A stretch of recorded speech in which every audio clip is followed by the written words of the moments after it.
अस्सलाम वालेकुम everyone and welcome back to my channel. कैसे हो आप सब? आई होप आप सब ठीक होंगे और अल्हम्दुलिल्लाह हम लोग भी ठीक हैं। अच्छा, यहाँ पर मैं जो है ना मक्खन बनाया था मैंने अभी, और इतने ज़्यादा इसमें बर्तन जमा हो जाते हैं, आप देख सकते हैं इतने ज़्यादा बर्तन ख़राब हुए हैं इसमें, क्योंकि इस बार ना ये ज़्यादा दिन का मक्खन है। तो ये ना काफ़ी दिन से क्रीम मेरे पास में फ्रिज में रखी हुई थी। और अच्छा, लोग मुझसे पूछते हैं कि आपका जो मक्खन है क्रीम होती है वो ख़राब नहीं होती। तो मैं ऐसा करती हूँ, जैसे 10 से 15 दिन की क्रीम जो होती है ना वो फ्रिज में भी ख़राब नहीं होती, लेकिन उससे ज़्यादा का जो हो जाती है ना तो मैं उसको फ्रीज़र में डाल देती हूँ। तो इस बार ना बस आलस आया जा रहा था, रमज़ान में मन नहीं कर रहा था बनाने का, इसको बहुत इसमें टाइम लगता है, तकरीबन 1.5-2 घंटे तो मक्खन बनाने में ही चले गए थे मेरे। और फिर इस घी बनाने में भी बहुत टाइम गया था, जबकि मैंने अच्छे से सारा पानी अलग कर दिया था मक्खन से, लेकिन फिर भी पता नहीं क्यों इसमें 1.5-2 घंटे लग गए थे घी बनाते बनाते। तो जी ख़राब नहीं होता इस तरह से, तो मैं तो फ्रिज में रख देती हूँ, सॉरी फ्रीज़र में रख देती हूँ, ज़्यादा टाइम की रखनी होती है तो। और जब मेरे पास घी बिल्कुल ख़त्म हो गया था तो मैंने सोचा चलो फाइनली बना लेते हैं, क्योंकि रमज़ान में तो इतना कुछ यूज़ नहीं होता घी का, लेकिन रमज़ान के बाद तो ज़रूरत पड़ जाती है। और यहाँ पर माशाल्लाह से घी बन गया था और काफ़ी दिन की क्रीम थी ये, तो माशाल्लाह मेरा जो है ना जार ये फुल हो गया था। अच्छा, वैसे मैं आपको बता दूँ ये जो व्लॉग है ना काफ़ी दिन पहले का है, लेकिन बस पता नहीं मुझे क्या आलस आया हुआ था कि मैं कोई व्लॉग पोस्ट नहीं कर रही थी, इसको भी मैंने एडिट नहीं किया था। तो ये तकरीबन 8 से 10 दिन पहले का व्लॉग है, तो अभी मैं आपके साथ में शेयर कर रही हूँ। और यहाँ पर मैंने मशीन लगा रखी थी, मैं कपड़े भी वॉश कर रही थी साथों साथ। और आज ना मेरा काफ़ी ज़्यादा जो है ना काम थे, मुझे आज बहुत बिजी दिन जाने वाला था मेरा। तो जी उसके बाद यहाँ पर मेरी ईदी आई हुई थी, तो मैंने सोचा ये भी शेयर कर देती हूँ। तो ये मेरे हस्बैंड के कपड़े थे, मेरी बेटी के, तो ये अम्मी की तरफ से आए थे। तो और भी चीज़ें होती हैं बेसिक से, आपको पता है, जो कि हमारी तरफ तो मैंडेटरी हैं वो चीज़ें आना। तो खैर वो बाद में बताऊँगी। यहाँ पर है मेरी बेटी का सूट, तो इस बार जो है ना हमने उसको सूट दिलाया था, तो माशाल्लाह बहुत प्यारा लग रहा था, लेकिन ये ना थोड़ा साइज़ छोटा है, बट मेरे हस्बैंड को इतना पसंद आया ना ये, तो उन्होंने कहा कि नहीं ये ही दिलाना है, चाहे वो एक ही बार क्यों ना इसको पहने। और ये है मेरा सूट, तो माशाल्लाह ये भी बहुत प्यारा था, और उसका कलर ना बड़ा यूनिक था, डबल शेडेड था ये। तो एक ये है, और साथ में दुपट्टे पे इस तरह का काम है, आप देख सकते हैं। तो अम्मी ने ना पैसे दे दिए थे कि अपनी पसंद से ले लेना, तो मैं अपना सूट तो अम्मी के साथ ही जा कर के ले आई थी, और बाकी के मेरे हस्बैंड के कपड़े और बेटी के वो मैं अपने हस्बैंड के साथ जाके लेकर के आई थी।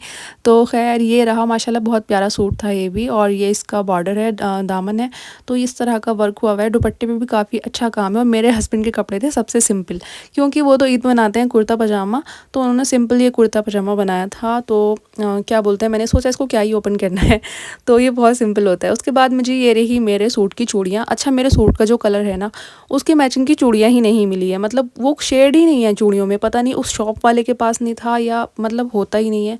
तो ब्लैक के साथ में कंट्रास्ट करना पड़ा मुझे, और बस क्या ही कर सकते हैं।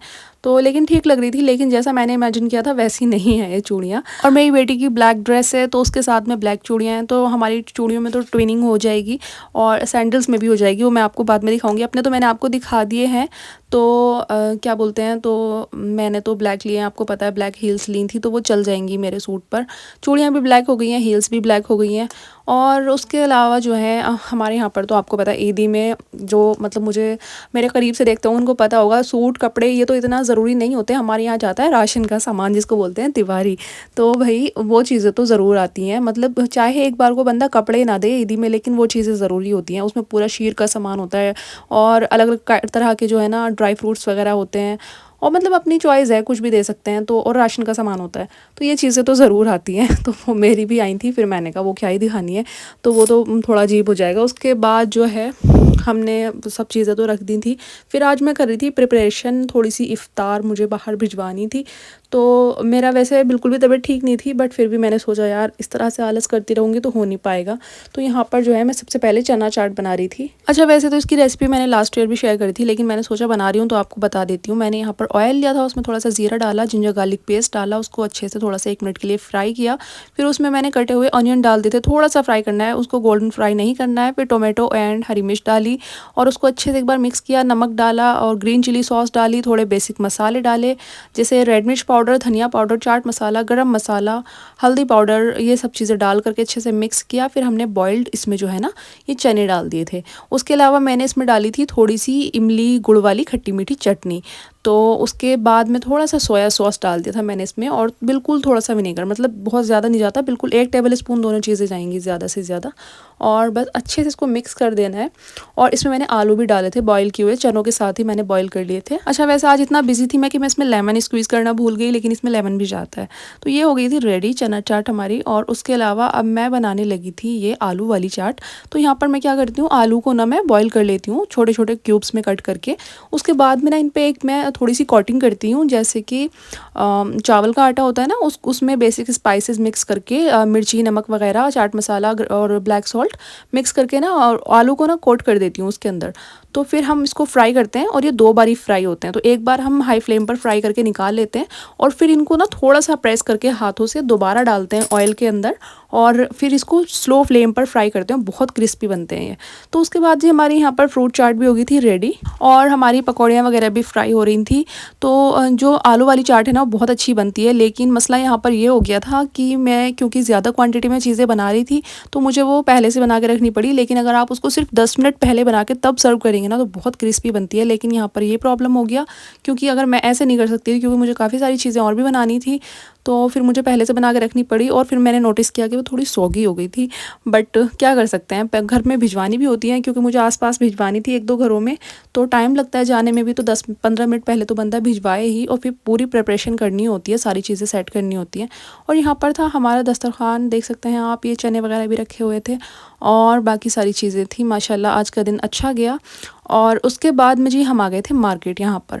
तो मैं देख रही थी अपनी बेटी के लिए ड्रेसेस। तो यहाँ पर कुछ कुछ मुझे ठीक भी लग रही थी, और मुझे ना इस बार लाइट कलर नहीं लेना था। वैसे प्यारा बहुत लग रहा था, बट मुझे लाइट कलर नहीं लेना था, क्योंकि मेरी बेटी भाई बहुत जल्दी कपड़े गंदे करती है। मतलब उसको शांत बैठने वाली बच्ची नहीं है, माशाल्लाह बहुत एक्टिव है। तो मैं सोच रही थी फिर मैं उसको लाइट कलर दिलाऊंगी, वो गंदे करेगी, फिर मुझे अजीब लगेगा। मैंने कहा इस बार लाइट कलर नहीं दिलाती हूँ। तो मैंने एक ले लिया था उसके लिए जीन्स, सॉरी कैप्री और टॉप वगैरह। तो ये वाले कपड़े भी हमारी तरफ से नहीं थे, ये मेरी खाला की तरफ से थे, यानी कि उसकी खाला नानी की तरफ से। तो उन्होंने भी उसको इस बार ईद पर कपड़े, सैंडल वगैरह सब चीज़ें दिलाई थी मिशी के लिए। तो यहाँ पर आप देख सकते हैं ये कैप्री है ब्लैक कलर की, और साथ में है टॉप। तो इस टॉप का ना कलर बहुत प्यारा है, बट पता नहीं वीडियो में क्यों नहीं सही से शो हो रहा है। इसका कलर ना लाइट ब्राउन टाइप का है, दिख भी रहा है, बट वो वाली कलर नहीं निकल के आ रहा है जो ओरिजिनल कलर है। तो जी यहाँ पर है, साथ में मैंने उसके लिए एक जो है ना पर्स भी ले दिया था, क्योंकि मेरी बेटी माशाल्लाह बहुत शौकीन है इन चीज़ों की। तो मैंने कहा आज अब की बार ना ईद उसकी अच्छे से हो जाए। और साथ में कुछ सनग्लासेस, हेयर बैंड्स वगैरह सब चीज़ें, मतलब मैंने उसकी सारी एक्सेसरीज ले ली थी। अच्छा इस बार ना मीशी के कपड़े जो है हम लोगों ने नहीं बनाए, ना मैंने अपना सूट बनाया ईद का, अपने हस्बैंड से नहीं बनवाया। मैंने कहा हम लोग बाद में लेंगे सुकून से गर्मियों के कपड़े, क्योंकि मेरे भी जो है अम्मी की तरफ से हो गए थे, मिशी के भी 2 जोड़ी हो गए थे अम्मी की तरफ से। तो मैंने कहा ज़्यादा फैंसी कपड़े भी काम नहीं आते, फिर ये होता है कि नॉर्मल कपड़े भी बंदा ले ले। तो जी खैर इस वजह से जो है ना मैंने अब सोचा है कि बाद में मैं सिंपल कपड़े लूँगी, अपने लिए भी और मिशी के लिए भी। तो यहाँ पर खैर मैं कुछ केचर्स वगैरह भी लेकर के आई थी, क्लचर थे, कुछ हेयर पिन्स थी, मेरी बेटी की थी कुछ, और कुछ तो इस बार मुझे क्यूट क्यूट सी भी मिल गई थी, कुछ रबर बैंड्स थी। तो ये छोटी मोटी चीज़ें जब मुझे दिखती हैं तो मैं ले आती हूँ, क्योंकि बच्चे जो है ना बहुत जल्दी ना इनको खो देते हैं, उनको पता नहीं होता कहाँ घुमा देते हैं वो। तो यहाँ पर कुछ ये वाली पिंक और ब्लैक कलर की जो हेयर पिन्स थी ना, ये मुझे बहुत अच्छी लगी थी, क्योंकि ये मेरी बेटी के जो ड्रेस है ना सेकंड वाला, जो जीन्स, सॉरी कैप्री, मैं उसको जीन्स बोले जा रही हूँ, जो कैप्री है उसके साथ में मैचिंग हो रही थी ये, और साथ में थी ब्लैक सैंडल, जो कि उसके दोनों आउटफिट के साथ में जाएंगी। बेसिक सी मैंने ली थी, क्योंकि कैप्री और टॉप के साथ में भी जाएंगी और सूट के साथ में भी चली जाएंगी ये वाली ना। और फिर खैर ये हमारी शॉपिंग थी, सारी कंप्लीट शॉपिंग। उसके बाद मुझे हमने पिज़्ज़ा वगैरह खाया, क्योंकि मेरा पिज़्ज़ा खाने का आज मन था, पता नहीं क्यों। तो हमने बाहर से ऑर्डर किया, और मिशी ने और मैंने, हम दोनों ने मिलकर की यहाँ पर छोटी मोटी सी पार्टी। और जी बस ये था आज का व्लॉग। आई होप आपको व्लॉग अच्छा लगा होगा। अच्छा लगा है तो लाइक, शेयर और चैनल को सब्सक्राइब ज़रूर कर लीजिएगा। Thank you so much for watching. अल्लाह हाफिज़, bye bye, take care of yourself.